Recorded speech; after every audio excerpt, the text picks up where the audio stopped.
Assalamualaikum warahmatullahi wabarakatuh. Perkenalkan, nama saya Alma Andriana akan menjelaskan dengan NIM C1C022061 akan menjelaskan tentang KUP, wajib pajak, Fiskas, NPWP, dan NPKP. Baiklah, definisi KUP yaitu ketentuan umum dan tata cara perpajakan adalah hukum formal yang berisikan peraturan-peraturan mengenai tata cara pelaksanaan pemungutan pajak oleh negara. Pelaksanaan pemungutan pajak oleh negara meliputi tata cara wajib pajak, memenuhi hak dan kewajiban perpajakannya. Dalam pembahasan ketentuan umum dan tata cara perpajakan akan dijumpai pengertian atau istilah yang sudah baku. Apa itu wajib pajak?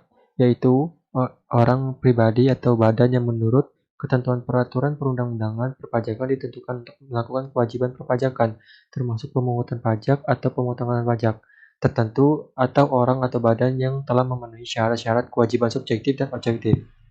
Selanjutnya, ada dua jenis wajib pajak, yaitu orang pribadi, yaitu yang bertanggung jawab atas pembayaran pajak termasuk wakil yang menjalankan hak dan kewajiban wajib pajak dan menurut ketentuan perundangan pajak. Dan yang kedua adalah badan, yaitu sekumpulan orang dan atau modal yang merupakan kesatuan baik PT, CV, perseroan lainnya, BUMN, BUMD, dan perkumpulan lainnya. Selanjutnya, tahun pajak. Tahun pajak adalah jangka waktu 1 tahun kalender kecuali bila wajib pajak menggunakan tahun buku yang tidak sama dengan kalender. Selanjutnya ada masa pajak, yaitu jangka waktu yang menjadi dasar bagi wajib pajak untuk menghitung, menyetor, dan melaporkan pajak yang terutang dalam suatu jangka waktu tertentu sebagaimana ditentukan dalam KUP. Masa pajak sama dengan 1 bulan kalender atau jangka waktu lain yang diatur dengan peraturan Menteri Keuangan paling lama 3 bulan. Kewajiban dan hak wajib pajak, yaitu mendaftarkan diri sebagai wajib pajak dengan mendaftarkannya ke KPP setempat dan mendapatkan NPWP. Tetapi dikecualikan mendaftar sebagai wajib pajak jika tidak mempunyai penghasilan selain dari pekerjaan atau jabatan dari suatu pemberi kerja, penghasilannya itu tidak melebihi PTKP, wanita kawin atau bersuami meskipun berpenghasilan sendiri kecuali jika ada perjanjian pisah harta, dan anak yang belum dewasa. Dan yang kedua, melaporkan usahanya untuk dikukuhkan sebagai PKP, menghitung dan membayar sendiri pajak dengan benar, mengambil SPT, mengisi SPT dengan benar dan memasukkan ke kantor pelayanan pajak dalam batas waktu yang telah ditentukan. SPT harus diisi dengan benar menggunakan bahasa Indonesia dengan mata uang rupiah. Menyelenggarakan pembukuan dan pencatatan dilakukan apabila omset perusahaan di atas 600 juta, jika di bawahnya cukup dilakukan pencatatan. Dan yang keenam, melunasi pajak kurang bayar. Dalam mengisi SPT sekaligus menghitung ada 3 kemungkinan, yaitu kurang bayar, nihil, dan bayar. Untuk kurang bayar, pembayaran dilakukan dengan mengisi SSE dalam rangkap 4 paling lambat tanggal 25 Maret tahun berikutnya. Menyimpan dokumen pembukuan disimpan selama 10 tahun. Pasal yaitu ditulis dalam pasal 20 ayat 6 UU nomor 6 tahun 1983. Yang ke-8, menyetor pembayaran masa yaitu PPh pasal 25 paling lambat tanggal 15 bulan masa berikutnya, memotong dan menyetor pajak tahun berjalan, melaporkan hasil potongan, memberikan keterangan, memperlihatkan pembukuan, memberikan kesempatan petugas memasuki ruangan, mentiadakan kerahasiaan, membantu melancarkan pemeriksaan. Selain itu, ada wajib pajak, ada hak yang harus diketahuinya sehubungan dengan pembayaran pajaknya, yaitu hak menghitung pajaknya sendiri.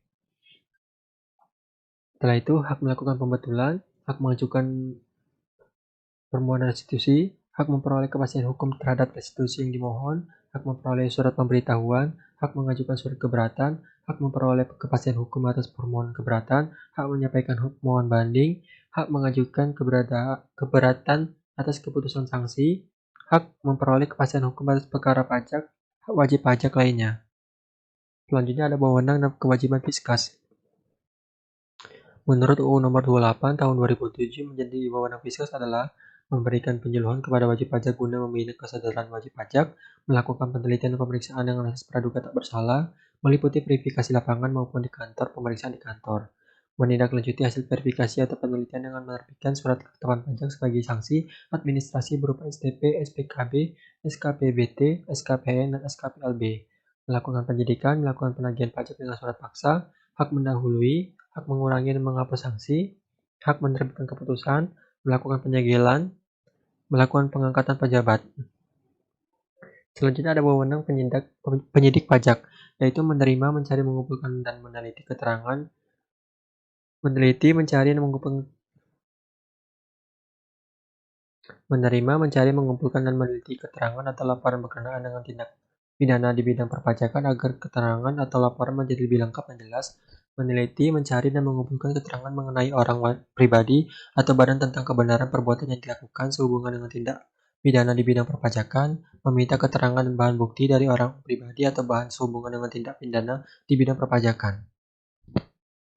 Selanjutnya, kewajiban Fiskas, yaitu melayani wajib pajak dalam pendaftaran sebagai wajib pajak, untuk mendapatkan NPWP, melayani wajib pajak dalam mengisi menyampaikan dan memberi tanda terima SPT PPh tahunan, PPh masa, SPT PPN masa.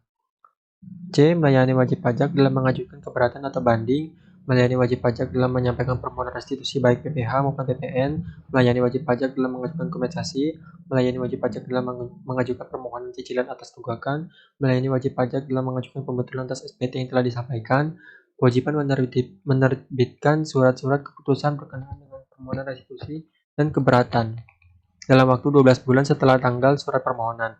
Penerapan norma perhitungan izin penggunaan pembukuan dalam bahasa asing.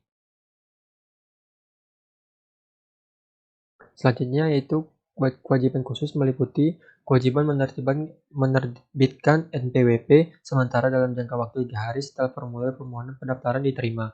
Wajib menerbitkan NPWP dalam jangka waktu 3 bulan setelah formulir permohonan pendaftaran diterima, melakukan penerbitan surat keputusan atas pengukuhan pengusaha kena pajak PKP dalam jangka waktu 7 hari setelah formulir permohonan pendaftaran diterima. Selanjutnya ada NPWP dan NPPKP. NPWP itu sendiri yaitu nomor pokok wajib pajak atau yang disingkat NPWP ialah nomor yang diberikan pada wajib pajak sebagai sarana dalam administrasi perpajakan yang dipergunakan sebagai tanda pengenal diri atau identitas wajib pajak dalam melaksanakan hak dan kewajiban perpajakannya. Sementara NPPKP yaitu nomor identitas pengusaha kena pajak atau PKP yang disematkan saat pengusaha dikukuhkan sebagai PKP. Melalui surat pengukuhan PKP, jika pengusaha sudah mendapatkan PKP, maka PKP itu dinyatakan sudah resmi menjadi PKP dan terikat dengan kewajiban-kewajiban pajakan yang diperuntukkan bagi PKP. Fungsi pendaftaran NPWP sendiri yaitu sebagai tanda pengenal diri atau identitas wajib pajak untuk menjaga ketertiban dalam pembayaran pajak dan dalam pengawasan administrasi, sebagai syarat proses restitusi pajak, sebagai syarat pengajuan kredit ke bank, sebagai syarat pembuatan surat izin usaha perdagangan. Fungsi pengukuhan PKP yaitu sebagai identitas PKP yang bersangkutan, melaksanakan hak dan kewajiban di bidang pajak pertambahan nilai dan pajak penjualan atas barang mewah, dan pengawasan administrasi perpajakan. Selanjutnya ada sanksi NPWP, yaitu sanksi orang yang dengan sengaja tidak mendaftarkan diri untuk diberikan nomor pokok wajib pajak atau menyalahgunakan atau menggunakan tanpa hak NPWP sehingga dapat menimbulkan kerugian pada pendapatan negara, dipidana dengan pidana penjara paling singkat 6 bulan dan paling lama 6 tahun dengan denda paling sedikit 2 kali jumlah pajak terutang yang tidak atau kurang dibayar, dan paling banyak 4 kali pajak terutang yang tidak atau kurang dibayar. Sanksi NPPKP yaitu setiap seorang yang dengan sengaja tidak melaporkan usahanya untuk dikukuhkan sebagai pengusaha kena pajak atau menyalahgunakan atau menggunakan tanpa hak pengukuhan pengusaha kena pajak sehingga dapat menimbulkan kerugian pada pendapatan negara, dipidana dengan pidana penjara paling singkat 6 bulan dan paling lama 6 tahun dengan denda paling sedikit 2 kali jumlah pajak terutang yang tidak atau kurang dibayar, dan paling banyak 4 kali jumlah pajak terutang yang tidak atau kurang dibayar. Hapusnya NPWP disebabkan oleh wajib pajak sudah tidak memenuhi persyaratan subjektif dan atau objektif sesuai dengan ketentuan peraturan perundang-undangan perpajakan. Wajib pajak badan dalam rangka likuiditas atau pembubaran karena penghentian atau penggabungan usaha. Wanita yang sebelumnya telah memiliki NPWP dan menikah tanpa membuat perjanjian permisahan harta dan penghasilan, wajib pajak bentuk usaha tetap menghentikan kegiatan usahanya di Indonesia dan dianggap perlu oleh Direktur Jenderal Pajak untuk menghapuskan nomor pokok wajib pajak dari wajib pajak yang sudah tidak memenuhi persyaratan subjektif dan atau objektif sesuai dengan ketentuan peraturan perundang-undang perpajakan. Hapusan PPKP disebabkan oleh PKP pindah alamat ke wilayah kerja kantor pelayanan pajak lain sudah tidak memenuhi persyaratan sebagai PKP, termasuk PKP yang jumlah peredaran dan atau penerimaan bruto untuk 1 tahun buku tidak melebihi batas jumlah peredaran dan atau penerimaan bruto untuk pengusaha kecil. PKP telah dipusatkan tempat terutangnya pajak pertambahan nilai di tempat lain. PKP menyalahgunakan pengukuhan PKP. Terima kasih atas perhatiannya. Mohon maaf atas jika ada kesalahan dalam penyampaian. Saya akhiri. Wassalamualaikum warahmatullahi wabarakatuh.